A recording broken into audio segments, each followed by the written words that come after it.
أعمالنا من يهده الله فلا مضل له ومن يضلل فلا هادي له وأشهد أن لا إله إلا الله وأشهد أن محمدا عبده ورسوله أما بعد فإن خير الحديث كتاب الله وخير الهدي هدي محمد صلى الله عليه وآله وسلم وشر الأمور محدثاتها وكل محدثة بدعة وكل بدعة ضلالة وكل ضلالة في النار.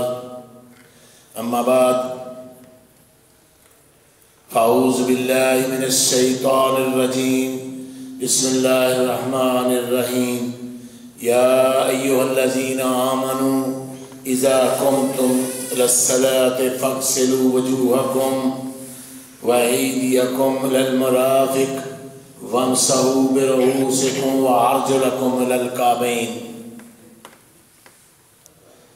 سب تعریفیں، بزرگییں، بڑائییں اور عظمتیں اللہ احکم الحاکمین کی ذات کے لیے ہیں. درود و سلام ہوں ہادی برحق، رحمت دو عالم، امام الانبیاء، سید الانبیاء، خاتم النبیین، جناب محمد الرسول اللہ صلی اللہ علیہ وآلہ وسلم کی ذات مبارکہ پر.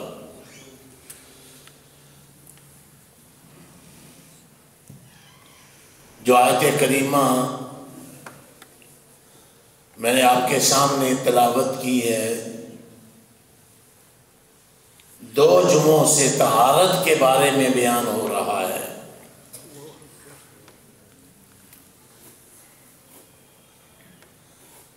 یہ مسئلہ بہت ہی اہمیت کا ہے.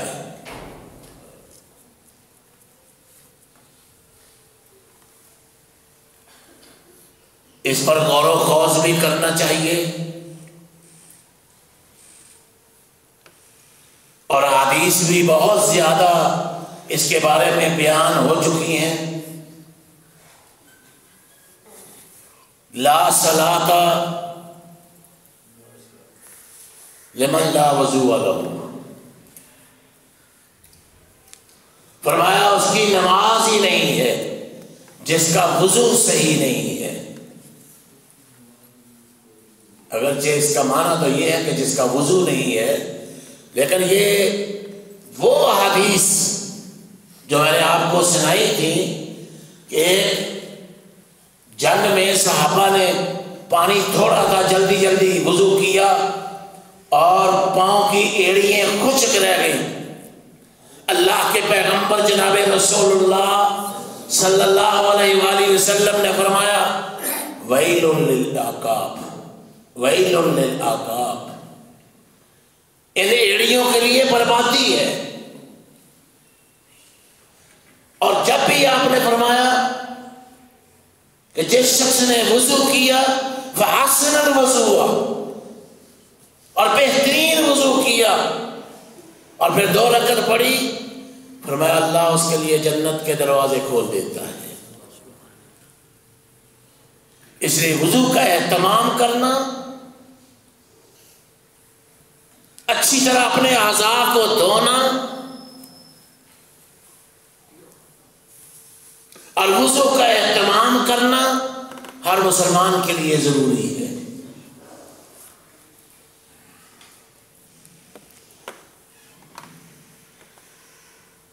پہلے ہاتھوں کا دھونا، یہ تفاصیل تو ابھی آئی نہیں ہے کہ وضو کرنے سے پہلے اٹھنے کے بعد اللہ کے پیغمبر جناب رسول اللہ صلی اللہ علیہ وآلہ وسلم نے فرمایا جب بندہ نیند سے اٹھے سب سے پہلے اپنے ہاتھ دھوئے. فَإِنَّهُ لَا يَدْرِي أَيْنَ بَاتَتْ يَدَهُ،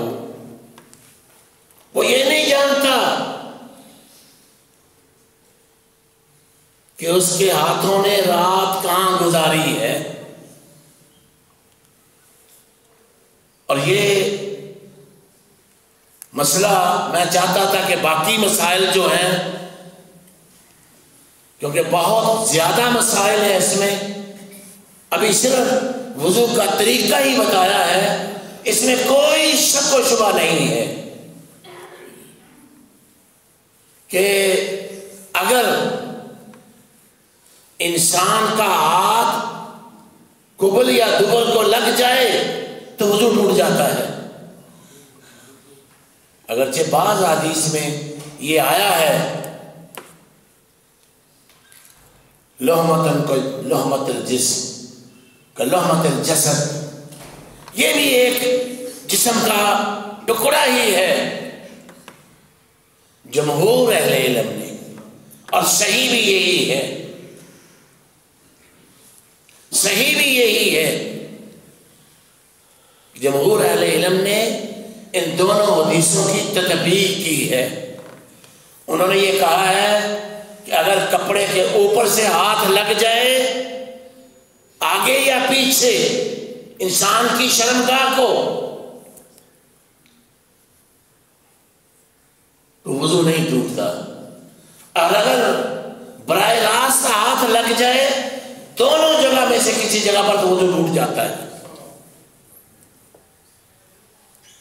اور بھی بے شمار حدیثیں ہیں جیسے یہ ثابت ہوتا ہے کہ اس سے وضو ٹوٹ جاتا ہے. تو برکت دونوں ہاتھوں کو دھونا، 3 دفعہ کلی کرنا اور ناک میں پانی ڈالنا، ناک کا جھاڑنا، 3 دفعہ منہ کا دھونا، داڑھی کا خلال کرنا، 3 دفعہ دایاں ہاتھ کونیوں تک دھونا اور 3 دفعہ بایاں ہاتھ دھونا، اور سر کا مسح ایک ہی دفعہ کرنا ہے. پچھلے جمعے میں نے تفصیل سے بتایا تھا کہ اللہ کے پیغمبر نبی رحمت جناب رسول اللہ صلی اللہ علیہ وسلم نے جب بھی وضو فرمایا آپ اپنے سر سے شروع کرتے، پیچھے گدی تک لے جاتے،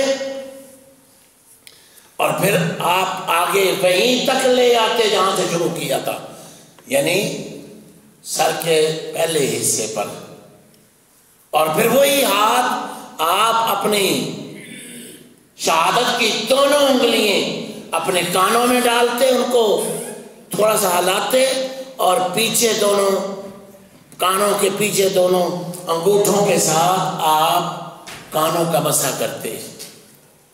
یہ سر کا مسح ہے، اور یہ ایک ہی دفعہ کرتے. پھر دایاں پاؤں 3 دفعہ آپ دھوتے اور پھر بایاں دھوتے. یہ پھر میں بات واضح کر دینا چاہتا ہوں کہ گردن کا مسح نہیں ہے، کوئی ایک بھی صحیح حدیث نہیں اس کے بارے میں، اور صحیح ترین روایات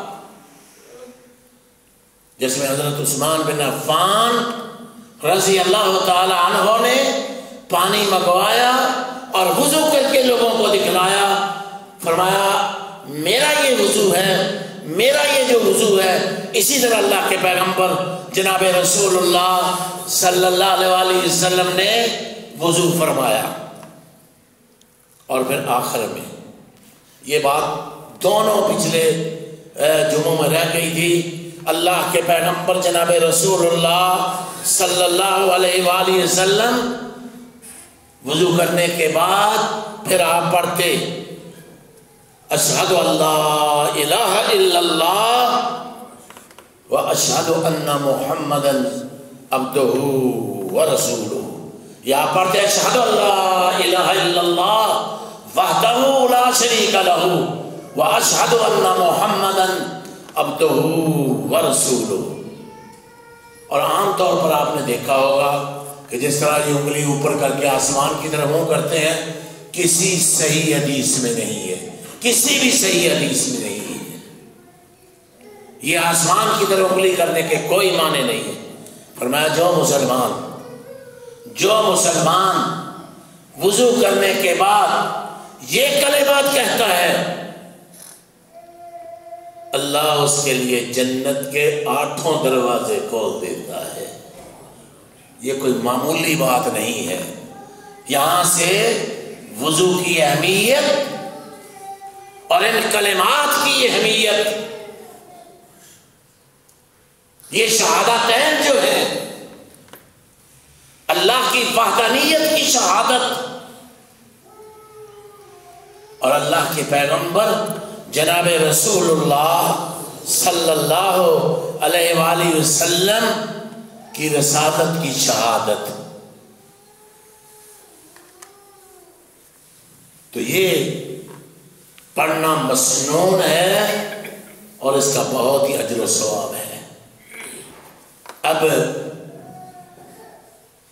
آج جو اصل مسئلہ تھا وہ موزوں اور جرابوں پر مسح کرنے کا مسئلہ۔ پہلے تو یہ بتا دیں کہ یہ جراب یا موزہ چمڑے کا ہوتا ہے اور جراب اون کی اور سوت کی اور جانوروں کے بالوں کی بھی بن جاتی ہے، کپڑے کی بھی ہوتی ہے، اور اصل میں قاموس اور تاج العروس یہ لغات جو ہیں انہوں نے یہ ترجمہ کیا اس کا لفافۃ الرجل، لفافۃ الرجل، پاؤں کا لفافہ۔ کوئی بھی چیز جو پاؤں کے اوپر پہنی جاتی ہے ٹخنوں تک، ٹخنوں کے اوپر تک، اس کو موزہ، ٹخنوں کے نیچے اگر ہو تو پھر مسح نہیں ہوتا۔ اور مسح کے لیے شرط یہ ہے دوسری کہ وضو کر کے وہ پہنے ہوئے ہو۔ اور شریح بن ہانی فرماتے کہ میں نے علی مرتضیٰ علی بن ابی طالب رضی اللہ تعالی عنہ سے پوچھا کہ آپ مجھے یہ بتلائیں کہ یہ مسح کتنے دنوں تک آدمی کر سکتا ہے؟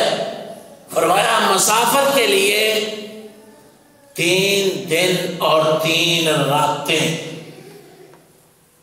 اور مقیم کے لیے، مقیم سے مراد مسافر جو سفر میں ہو، اور مقیم سے مراد جو اپنے گھر میں ہو، اپنے شہر میں ہو، اس کے لیے 1 دن اور 1 رات۔ اور تقریباً اس بات پر اہل علم کا اجماع ہے کہ اگر آدمی نے ظہر کے وقت جرابیں پہنی ہیں اور مغرب تک وہ وضو اس کا ابھی قائم ہے،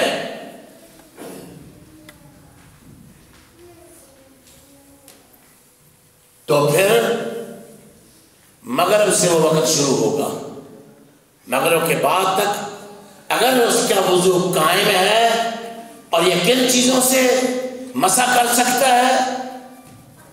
بول و براز سے، قضاء حاجت کے لیے اگر جائے،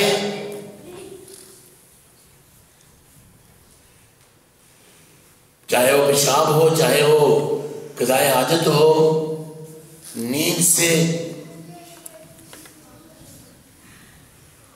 یا وضو ٹوٹ جانے سے جو حدث ہو جاتا آدمی کو، اس سے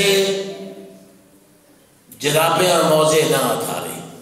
لیکن اگر آدمی نے غسل جنابت کرنا ہو تو پھر جرابیں اتار دینی ہے یا موزے اتار دینے۔ ایک سفر میں اللہ کے پیغمبر جناب رسول اللہ صلی اللہ علیہ وآلہ وسلم وضو فرما رہے تھے۔ مغیرہ بن شعبہ رضی اللہ تعالی عنہ آپ کی خدمت کر رہے تھے، یعنی پانی ڈال رہے تھے وضو کے لیے۔ یہاں سے مسئلہ یہ ثابت ہوتا ہے کہ دوسرا آدمی اپنے بھائی کی وضو کروانے میں مدد کر سکتا ہے۔ وضو کروا رہے تھے، جب پاؤں کی باری آئی تو حضرت مغیرہ بن شعبہ رضی اللہ تعالی عنہ نے آپ کے موزے اتارنے چاہے تو اللہ کے پیغمبر صلی اللہ علیہ وسلم نے فرمایا داہما انی ادخلتہما طاہرتین۔ مغیرہ رضی اللہ تعالیٰ عنہ رہنے دو، نہ اتارو، میں نے یہ دونوں موزے وضو کر کے پہنے تھے، میں باوضو ہو کر میں نے یہ موزے پہنے تھے، اس لیے ان کو رہنے دو اور نہ اتارو۔ اس سے صاف ظاہر ہوتا ہے کہ موزوں یا جرابوں کو اتارنا، اور اللہ کے پیغمبر صلی اللہ علیہ وسلم اسی طرح مسح بناصیتہ وعلی الامامات، اللہ کے پیغمبر صلی اللہ علیہ وسلم نے اپنی پیشانی اور اپنی پگڑی پر بھی مسح کیا۔ اگر پگڑی یا ٹوپی، یہ جو آپ نے ٹوپیاں پہنی ہوئی ہیں، اگر آپ نہیں اتارتے اور آپ نے مسح کر کے یہ ٹوپی پہنی تھی اور پھر ٹوپی اتاری ہی نہیں، اسی مسے میں ٹوپی پہنی رہی، تو آپ اس ٹوپی کے اوپر سے پیچھے تک ہاتھ لے جائے اور ٹوپی کے اوپر سے ہی آگے تک لے آئے تو یہ سر کا مسح ہو جائے گا۔ اس سے یہ استدلال کرنا جو میں نے پچھلے جمعے عرض کی تھی کہ ربع و راس کا مسح، بعض لوگوں نے کہا جی چوتھائی سر کا مسح کر لے تو مسح ہو جاتا ہے، اور بعض نے کہا ایک بال کو بھی ہاتھ لگ جائے تو مسح ہو جاتا ہے۔ عرض یہ ہے بھائی، کائنات کے امام، امام الانبیاء، سید الانبیاء جناب رسول اللہ صلی اللہ علیہ وسلم نے تو ساری زندگی سارے سر کا مسح کیا ہے۔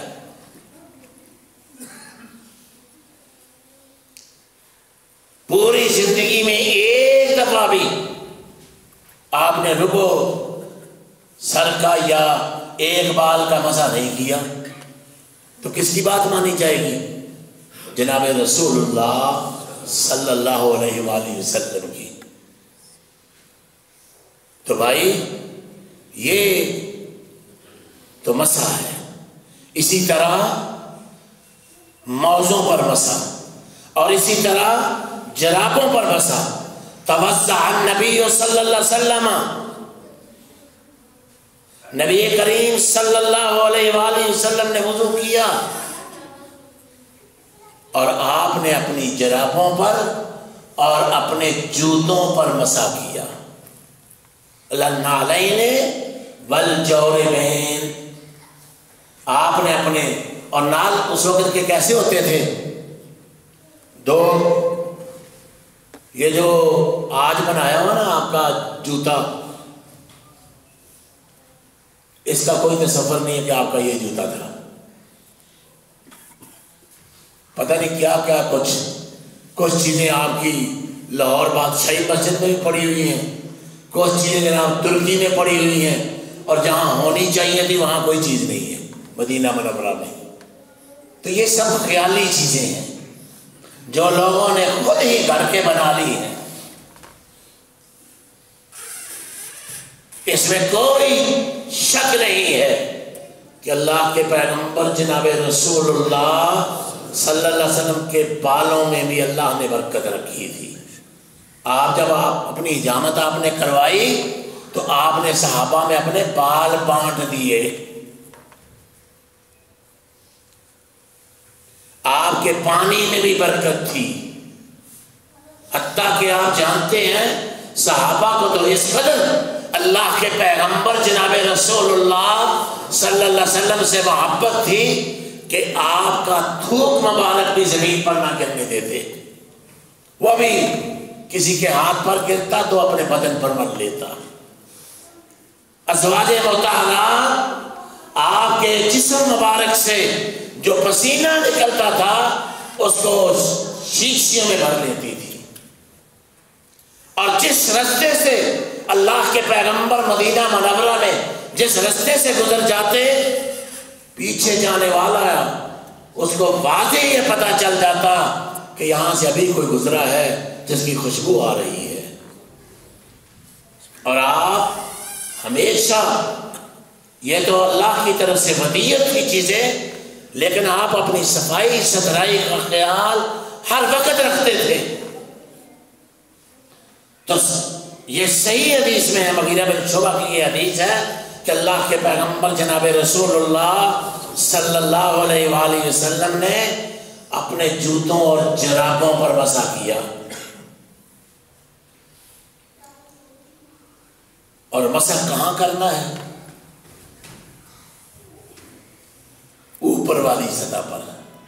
حضرت علی رضی اللہ تعالیٰ عنہ فرمایا کرتے تھے لو کان الدین بالرائے، اگر یہ دین اپنی رائے قائم کرنا ہوتا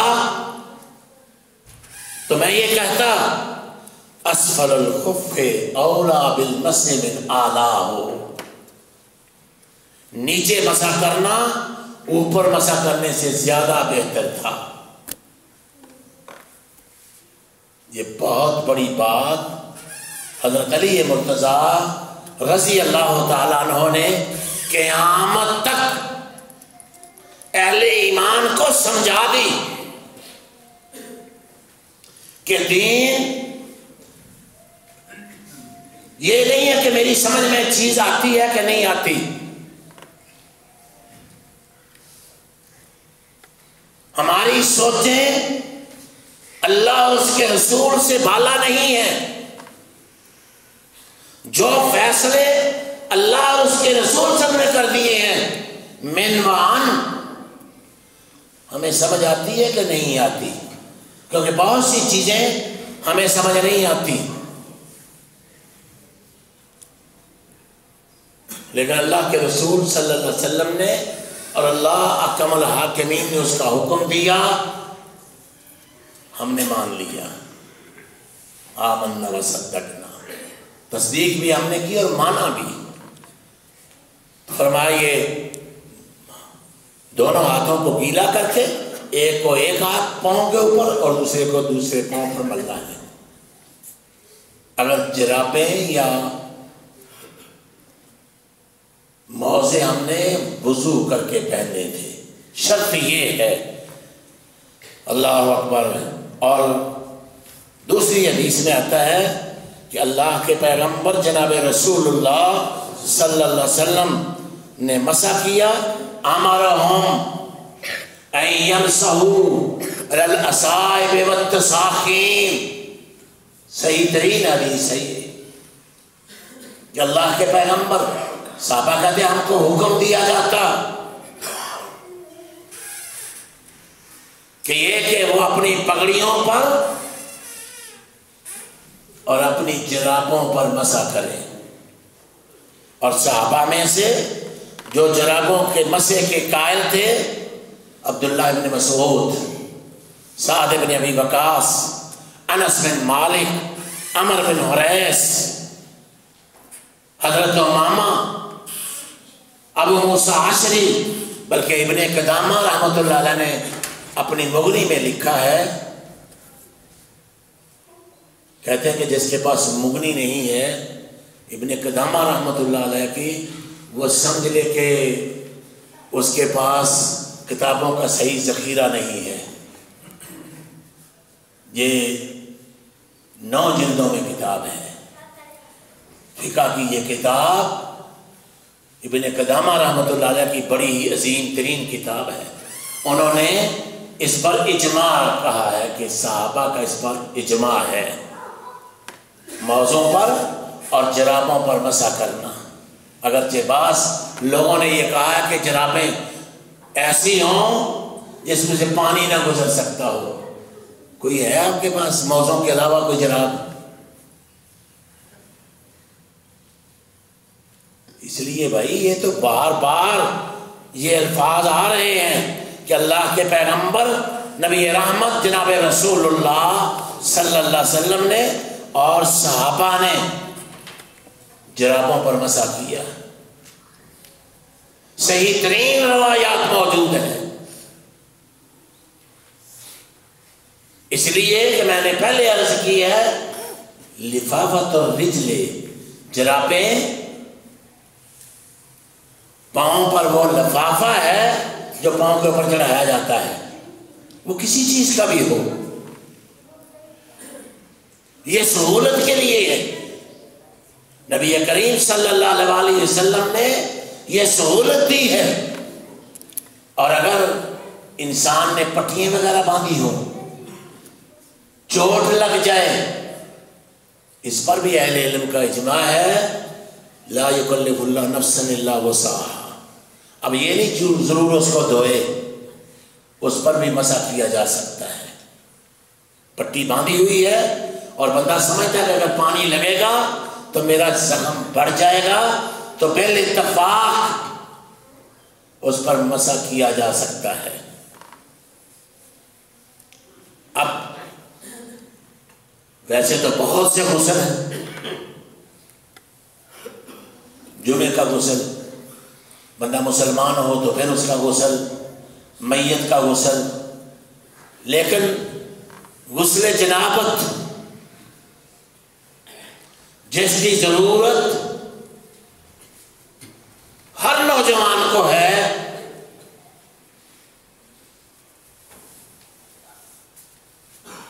ہر مسلمان مرد اور عورت کو جو شادی شدہ ہیں، جب وہ ایک دوسرے سے تعلقات قائم کریں،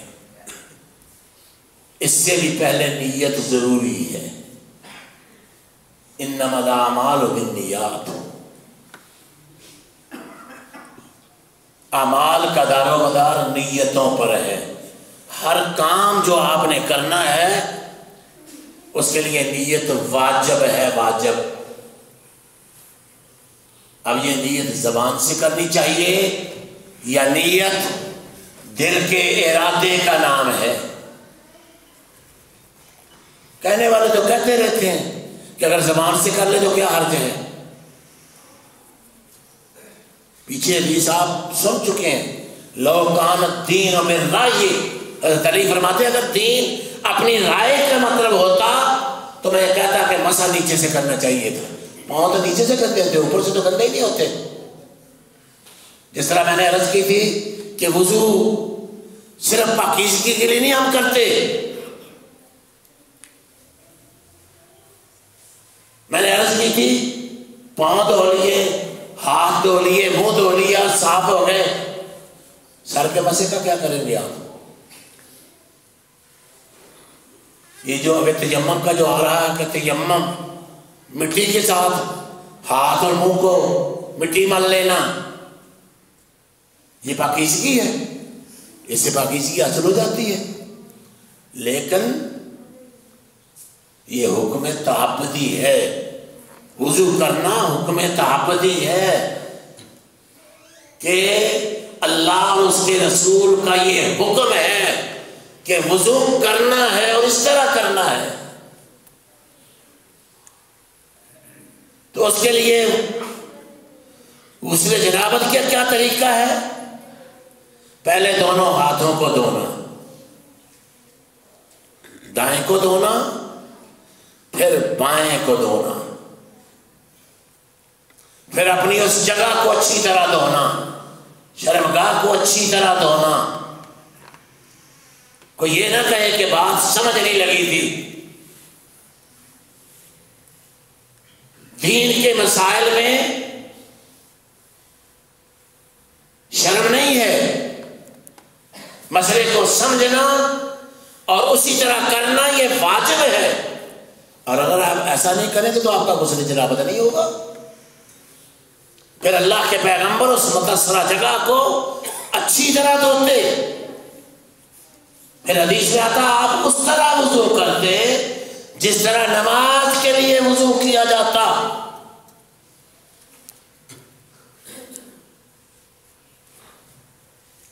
یہ نہیں ہے کہ نہانے سے بس وضو بھی ہو گیا۔ پچھلے جو میں نے عرض کی تھی کہ بعض لوگ یہ کہتے ہیں کہ وضو کل ہے، غسل کل ہے اور وضو جزء ہے۔ جب کل آپ نے کر لیا تو جو خود بیچ میں آ گیا. تو وضو ایسے نہیں ہوتا، وضو کا یہ طریقہ نہیں ہے. اللہ کے پیغمبر صلی اللہ علیہ وسلم جب غسل جنابت فرماتے پہلے اپنے ہاتھ دھوتے، پھر اچھی طرح اپنی اس جگہ کو دھوتے، اور پھر آپ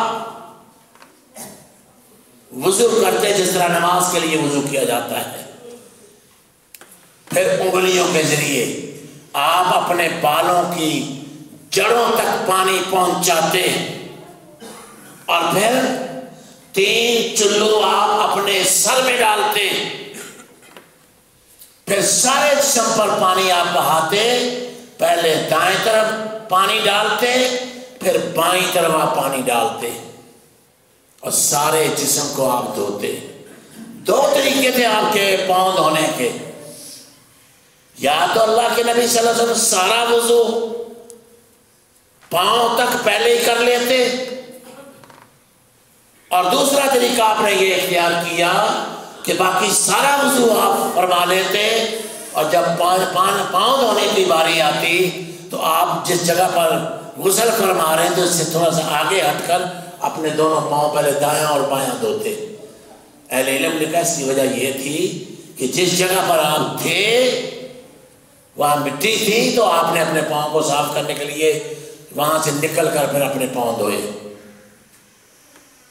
تو یہ دونوں طریقے صحیح ہیں.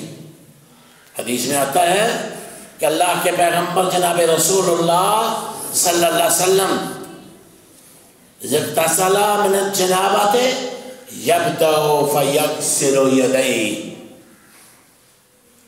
جب آپ غسل جنابت شروع کرتے تو اپنے دونوں ہاتھ دھوتے. ثم یفرغ بیمینہ الی شمالہ، پھر دائیں ہاتھ سے بائیں ہاتھ پر پانی ڈالتے. پھر آپ فیغسل فرجہ، پھر اپنی شرمگاہ کو دھوتے. ثم یتوضأ وضوءہ للصلاۃ، پھر آپ اس طرح وضو کرتے جس طرح نماز کے لیے وضو کیا جاتا ہے. ثم یأخذ الماء فیدخل اصابعہ فی اصول الشعر، پھر آپ پانی لیتے اور بالوں کی جڑوں تک اس پانی کو پہنچاتے. اللہ اکبر. پھر 3 لپیں اپنے سر پر ڈالتے. ثم افاض